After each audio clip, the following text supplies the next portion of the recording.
Hi everybody!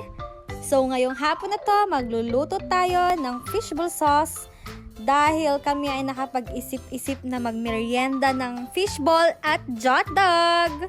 And ang una ko nga palang ginawa ay nagpakulo ako ng 1.5 cup of water. Syempre, nilagyan natin yan ng bawang, ng Knorr cube, beef Knorr cube na pampalasa. And of course, lagyan natin yan ng paminta para naman sipang-sipa, di ba? And then next dyan, maglalagay lang tayo ng toyo pampakulay sa ating sauce. Konti lang, pero nasobrahan ko ating paglagay dyan. So habang pinapakuluan nga natin yan, maglalagay muna tayo ng brown sugar. Kung wala namang brown sugar, white sugar, ganon. Pero pwede kahit ano. Pero mas prefer ko talaga brown sugar pag gumagawa ako ng fishball sauce. Parang pandagdag kulay ba? Tsaka mas iba yung tamis niya kapag. Yan, so halo-haluin. Kanina nga pala nag-prepare na ako ng ating pampalapot.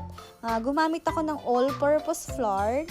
Tinunaw ko lang siya sa maligam-gam na water. Yan, so ilalagay na natin. And after that, hahalo-haluin na natin later. Ayan, so uubusin natin yung ating tinimplang all-purpose flour. And then, hahalu-haluin natin and para hindi siya mamuo. Mix well. Hanggang sa makuha mo yung gusto mong consistency ng iyong fishball sauce. Ang pangit! Ang pangit ko! Ang pangit. Nakuha pa yan. So, nagluto na ako ng fishball! Of course, advance na yan. Napakuluan ko na yung mantika kanina and then nilagay ko na yung fishball. And susunod-sunod na yan. Lalagay natin yung jotdog hanggang sa maluto lahat-lahat at tayo'y kumain-kain na ng fishball at hotdog. Yan. Mix para hindi masunog ang ating fishball.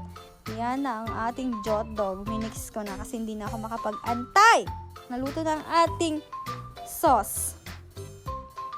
Ayan, mix well. And then, pag naluto na, kakain na. Yes! Yes naman. May nalaglag pa. Ang galing.